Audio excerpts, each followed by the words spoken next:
सभी का स्वागत है आपका यूट्यूब चैनल भूषण स्टडी में। तो इस वीडियो में हम आप सभी को क्लास 10th क्रैश कोर्स, इस वीडियो में हम सभी को सिविक्स का दूसरा नंबर चैप्टर सत्ता की साझेदारी की कार्य प्रणाली, यानी कि सत्ता की साझेदारी की क्या चीज कार्य प्रणाली। तो इस वीडियो में आप सभी को वही चीज पढ़ाया जाएगा जो मैट्रिक परीक्षा 2024 में पूछने की संभावना रहेगा, ठीक है ना। तो सबसे पहला क्वेश्चन है बाबू कि सत्ता की साझेदारी से आप क्या समझते हैं, यानी कि सत्ता की साझेदारी से आप क्या समझते हैं, सत्ता की साझेदारी आप किसे कहते हैं, क्या है, इसको समझाएं। कि समाज का, इसका आंसर होगा कि समाज के सभी वर्ग के लोग को, समाज में जो भी वर्ग हो, सभी वर्ग के लोग हो, ऊंच हो नीच हो, अमीर हो गरीब हो, समाज के सभी वर्ग के लोग को सरकार में हिस्सेदारी देना ही सत्ता की साझेदारी कहलाता है। यानी कि समाज के सभी वर्ग के लोग को, समाज के सभी वर्ग के लोग को सरकार में हिस्सेदारी देना सत्ता की साझेदारी कहता है। जिस देश में लोगों की सत्ता में साझेदारी दी जाती वहां लोकतंत्र सफल होगा। बात सही है। जहां लोकतंत्र का होगा सफल होगा, यानी जहां लोगों को सत्ता में साझेदारी मिलेगा वहां लोकतंत्र का होगा सफल होगा, का होगा लोकतंत्र सफल होगा, ठीक ना। आगे समझेगा। राजनीतिक दल क्या है और राजनीतिक दल के प्रकार, राजनीतिक दल के 3 प्रकार, यानी कि राजनीतिक दल होता क्या चीज है, राजनीतिक दल कहता किसको है, ये भी आपको परीक्षा में 2 अंक के पूछने की संभावना, ठीक ना। इसका आंसर होगा कि लोगों का ऐसा संगठित समूह, यानी कि लोगों का, यानी कि ढेर का मानी लोग हो गया, एक लोग से नहीं राजनीतिक दल बनता है, बहुत सारा लोग हो गया। लोगों का ऐसा संगठित समूह जो चुनाव लड़ने और राजनीतिक सत्ता प्राप्त करने के उद्देश्य से काम करता है, उसी को राजनीतिक दल कहते हैं। राजनीतिक दल किसको कहते हैं कि लोगों का ऐसा संगठित समूह जो चुनाव लड़ने और राजनीतिक सत्ता प्राप्त करने के उद्देश्य से काम करता है, उसी को बोलते हैं हम राजनीतिक दल, ठीक ना। कैसे बोलते हैं बाबू, उसी को बोलते हैं राजनीतिक दल। राजनीतिक दल के प्रकार, तो राजनीतिक दल के मुख्य रूप से क्या प्रकार, 3 प्रकार होता है। राजनीतिक दल के कितने प्रकार होता है, कि राजनीतिक दल के मुख्य रूप से किस प्रकार होता है, कितने प्रकार, 3 प्रकार के होता है। सबसे पहला प्रकार है एक दलीय राजनीतिक दल, द्विदलीय राजनीतिक दल, और तीसरा हो जाएगा बहुदलीय राजनीतिक दल। क्या हो जाएगा, तीसरा क्या हो जाएगा, बहुदलीय राजनीतिक दल। आप देखिए, एक दलीय राजनीतिक दल किसे कहते हैं, तो जिस देश के निर्वाचन में, यानी कि चुनाव में, निर्वाचन में, जिस देश के निर्वाचन में केवल एक ही दल भाग लेगा, केवल एक ही दल भाग लेगा, उसी को हम एक दलीय राजनीतिक दल कहते हैं। एक दलीय राजनीतिक दल क्या है कि जिस देश के निर्वाचन में, चुनाव में केवल एक ही दल भाग लेगा, उसको एक दलीय राजनीतिक दल कहा जाता है। जैसे चीन में एक दलीय राजनीतिक दल है, वहां पर केवल एक ही दल चुनाव में, निर्वाचन में भाग लेगा, उसे एक दलीय राजनीतिक दल कहते हैं। द्विदलीय राजनीतिक दल क्या है, जिस देश के निर्वाचन में 2 दल भाग लेते हैं उसे द्विदलीय राजनीतिक दल कहते हैं। जैसे ब्रिटेन और ऑस्ट्रेलिया, ब्रिटेन और काची ऑस्ट्रेलिया, ब्रिटेन और काची हो जाएगा आपका ऑस्ट्रेलिया हो जाएगा। देखिएगा, ब्रिटेन और ऑस्ट्रेलिया देखिएगा। द्विदलीय राजनीतिक दल क्या है, जिस देश के निर्वाचन में 2 दल भाग लेते हैं उसे द्विदलीय राजनीतिक दल कहते हैं। ब्रिटेन ऑस्ट्रेलिया, ब्रिटेन ऑस्ट्रेलिया पूछेगा, बताइए ब्रिटेन में कैसा राजनीतिक दल है, द्विदलीय राजनीतिक दल है। ऑस्ट्रेलिया में भी द्विदलीय। अपना भारत में क्या है बताएंगे, अभी बताएंगे। चीन में कैसा राजनीतिक दल है, एक दलीय राजनीतिक दल है, ठीक ना। चीन में कैसा राजनीतिक दल है, एक दलीय राजनीतिक दल है, ठीक ना। आगे देखिएगा, बहुदलीय राजनीतिक दल है, दल क्या है, जिस देश के निर्वाचन में, यानी कि जिस देश के निर्वाचन में बहुत सारा दल, 2 या 2 से अधिक दल भाग लेगा, उसको हम बोलते हैं बहुदलीय राजनीतिक दल। या देखिए, जिस देश में दो या दो से अधिक दल भाग लेगा उसे हम बोलते हैं बहुदलीय राजनीतिक दल। जैसे भारत में बहुदलीय राजनीतिक दल है। भारत में कैसा राजनीतिक दल है? बहुदलीय राजनीतिक दल है। ठीक ना? समझ में आ गया कि राजनीतिक दल क्या है? फिर से, लोगों का ऐसा संगठित समूह जो चुनाव लड़ने और राजनीतिक सत्ता प्राप्त करने के उद्देश्य से काम करता है, तो उसे हम राजनीतिक दल कहते हैं। राजनीतिक दल के कितने प्रकार? बोलिए, 3 प्रकार। एक दलीय, द्विदलीय और बहुदलीय। एक दलीय किसको बोलते हैं? जिस देश से निर्वाचन में केवल एक दल भाग लेगा उसे एक दलीय। जैसे चीन में एक दलीय है। द्विदलीय, जिस देश के निर्वाचन में 2 दल भाग लेगा उसे द्विदलीय। ब्रिटेन और ऑस्ट्रेलिया।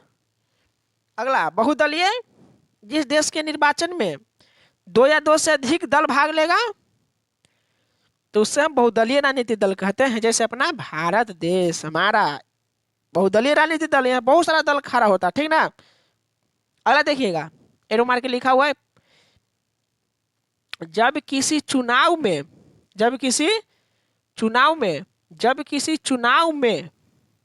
किसी एक राजनीतिक दल को, यानी कि कोई चुनाव हुआ और उसमें एक राजनीतिक दल को स्पष्ट बहुमत नहीं मिलता है, यानी कि जितने के लिए चाहिए उतना नहीं मिलता है, स्पष्ट बहुमत नहीं मिलता है, तो एक से अधिक दल आपस में मिलकर गठबंधन करता है तो उसे गठबंधन की सरकार कहते हैं।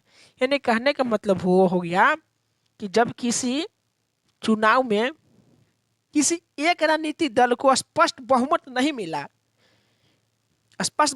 मिला तो एक से अधिक दल आपस में मिलकर जो गठबंधन करेगा, जो सरकार बनाएगा, उसी को हम बोलते हैं गठबंधन की सरकार। ठीक है ना? उसको क्या बोलते हैं? गठबंधन की सरकार कहते हैं। अगला है गठबंधन सरकार में सत्ता में विभिन्न क्षेत्रीय और राजनीतिक दल साझेदारी होता है। क्षेत्रीय राजनीतिक दल क्या है और राष्ट्रीय राजनीतिक दल क्या है? क्षेत्रीय राजनीतिक दल क्या है और राष्ट्रीय राजनीतिक दल है, आप सभी को आगे पढ़ने के लिए है, लेकिन यहाँ थोड़ा सा बता देते हैं। क्षेत्रीय राजनीतिक दल जिसका अधिकार किसी खास क्षेत्र में होता है उसे हम क्षेत्रीय राजनीतिक दल कहते हैं। राष्ट्रीय राजनीतिक दल उस राजनीतिक दल को कहते हैं जिसका अधिकार पूरे देश में होता है, उसे राष्ट्रीय राजनीतिक दल कहते हैं। अगला नोट करके लिखा हुआ, 1771 ईस्वी में गरीबी हटाओ का नारा लगाया गया था। गरीबी हटाओ का नारा कब लगाया गया था? यह नारा इंदिरा गांधी के द्वारा लगाया गया था। कब? 1771 ईस्वी में। परीक्षा में पूछने की संभावना है, ये नोट करके लिखा हुआ है, मुझे पूछेगा जरूर से जरूर। 1971 ईस्वी में गरीबी हटाओ का नारा लगाया गया। किसके द्वारा? इंदिरा गांधी जी के द्वारा। इंदिरा गांधी जी के द्वारा हमारे भारत के प्रथम प्रधानमंत्री रह चुके हैं। ठीक ना? बताएंगे इंदिरा गांधी जी के बारे में भी हम, पूरा वीडियो आगे मिलेगा सभी को। चैप्टर 3 में पढ़ने के लिए है इंदिरा गांधी जी के बारे में। ठीक ना? चैप्टर 3 में पढ़ने के लिए है, बहुत सारा चीज पढ़ने के लिए है। जयप्रकाश नारायण जी के बारे में पढ़ने के लिए है, पंडित जवाहरलाल नेहरू जी के बारे में पढ़ने के लिए है, बहुत सारा पढ़ने के लिए उसमें है चैप्टर 3 में। आगे देखिएगा, आगे देखिएगा,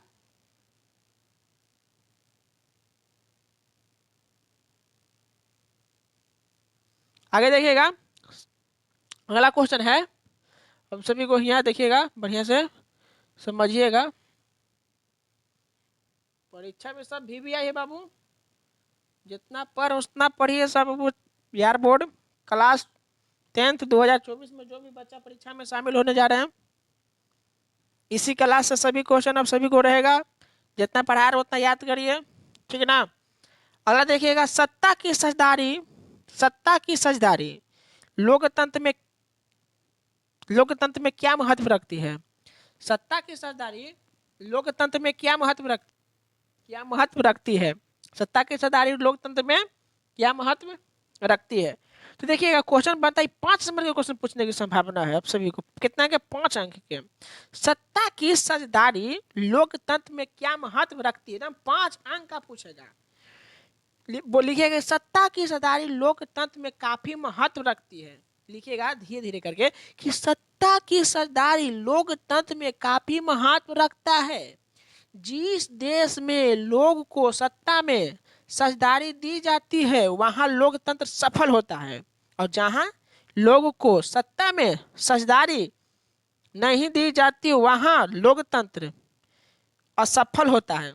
यानी कि जहां पर, यानी कि लोकतंत्र में तो सत्ता की साझेदारी मिलेगा वहां पर सफल होगा, और जहां जहां नहीं मिलेगा वहां पर ही असफल होगा।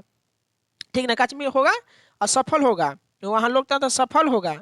इस प्रकार लोकतंत्र सफलता और असफलता हद तक सत्ता की साझेदारी पर ही निर्भर रहता है। फिर से, सत्ता की साझेदारी लोकतंत्र में क्या महत्व रखती है?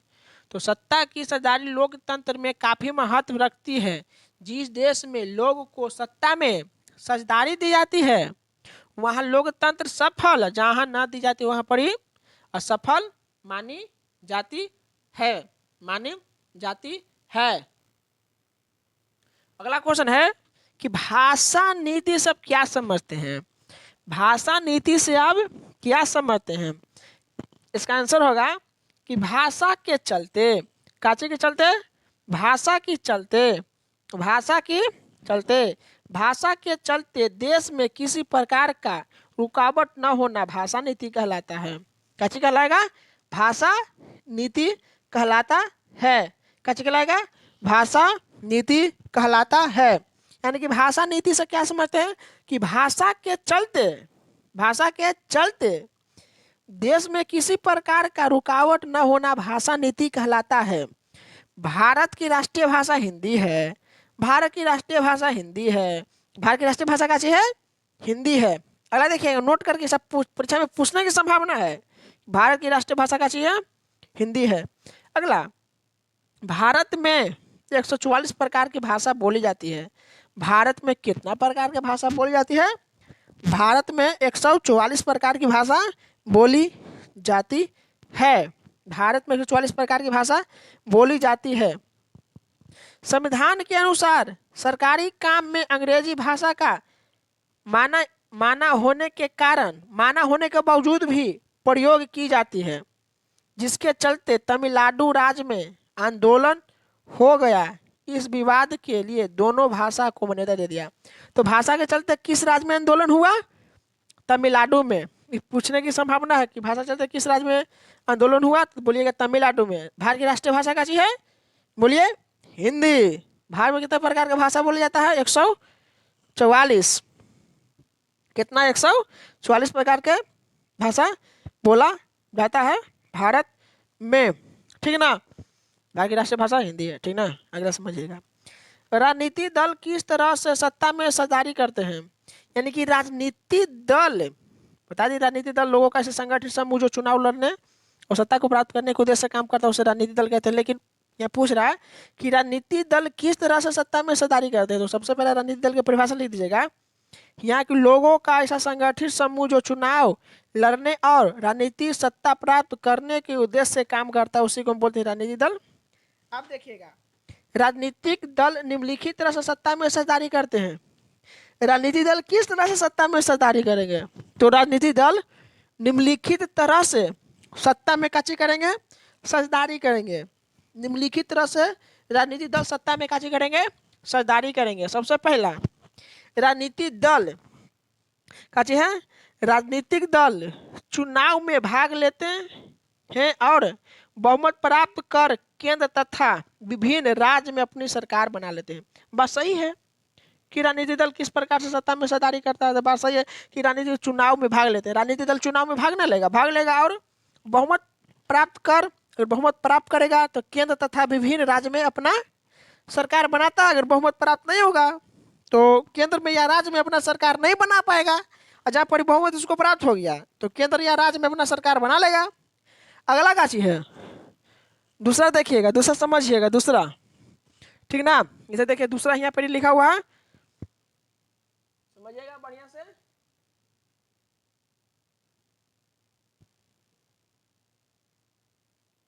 समझिएगा दूसरा बढ़िया से। सब परीक्षा में पूछने वाला क्वेश्चन है। याद करिएगा, उतने में काफी है। देखिएगा, दूसरा है, जब किसी एक दल को चुनाव में बहुमत नहीं प्राप्त होता है, मान के राजनीतिक दल में सत्ता में हिस्सेदारी कर लिया, मान के चले कि कोई राजनीतिक दल को एक स्पष्ट बहुमत नहीं मिलता है, बहुमत नहीं प्राप्त होता है, तो कची तो एक से अधिक दल आपस में मिलकर गठबंधन कर सरकार बनाते हैं।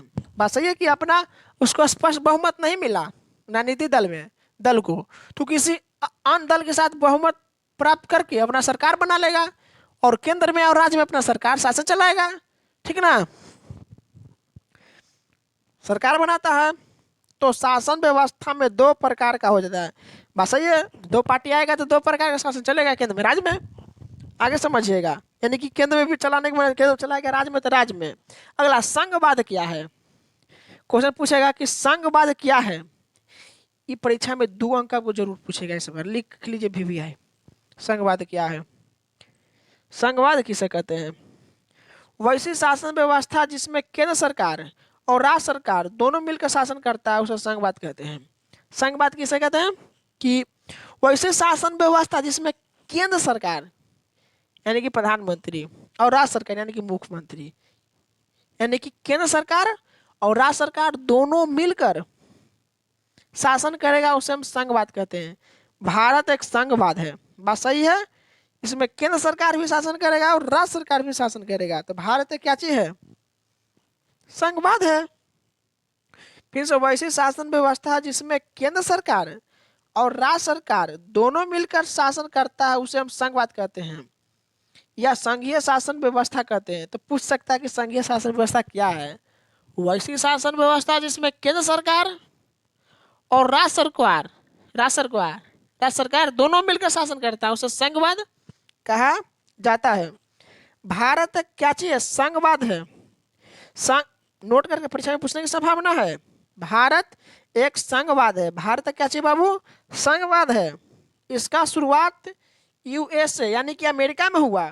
पूछेगा कि संघवाद का शुरुआत किस देश में हुआ, तो संघवाद का शुरुआत अमेरिका में हुआ है। क्या में हुआ है?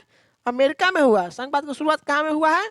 अमेरिका में हुआ है। संघवाद का शुरुआत कहाँ हुआ? अमेरिका में हुआ। भारत एक कैसा देश है? संघवाद देश है।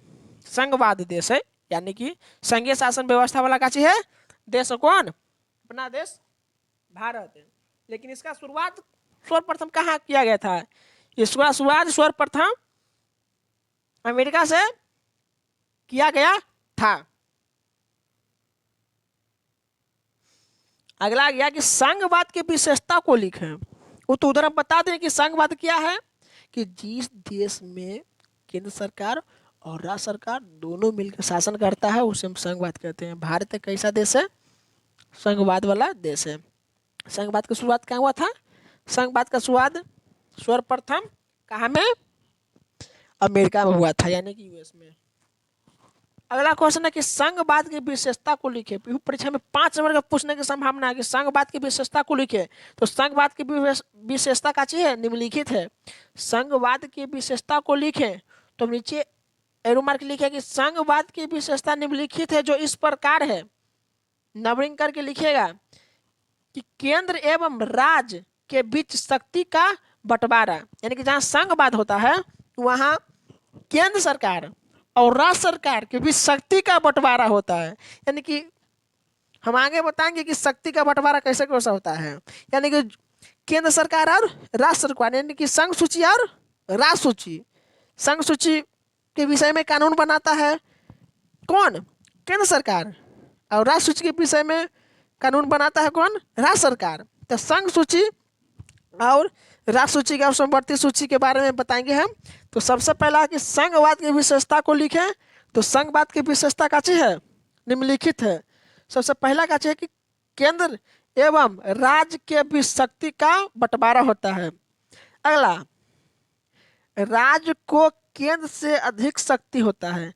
राज्य से, यानी कि राज्य को केंद्र से अधिक शक्ति होता है, यानी कि केंद्र को अधिक शक्ति मिलता है राज्य से अधिक मिलता है केंद्र, और केंद्र को यानी कि सबसे अधिक, राज्य को कम मिलता है।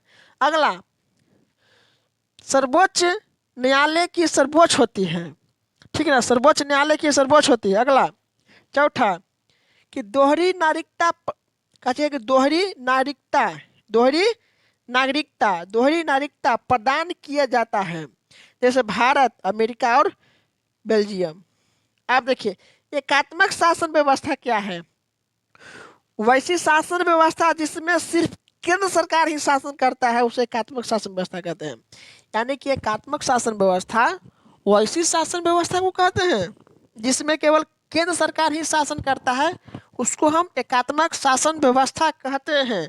एकात्मक शासन व्यवस्था कहते हैं। असंघात्मक शासन व्यवस्था क्या चीज है? यानी संघवाद क्या चीज कि वैसी शासन व्यवस्था जिसमें केंद्र सरकार प्लस राज्य सर्कार दोनों मिलकर शासन करता है उससे हम संघवाद कहते हैं। और संघवाद की शुरुआत कहाँ से हुआ था सर्वप्रथम? बोलिए तो अमेरिका से। भारत एक कैसा देश है? संघवाद वाला देश है, संघवाद व्यवस्था वाला देश है। एकात्मक शासन व्यवस्था जिसमें केवल केंद्र सरकार शासन करता है, जैसे फ्रांस में कहाँ, जैसे फ्रांस और ब्रिटेन में केवल कौन? केवल केंद्र सरकार ही काची करेगा?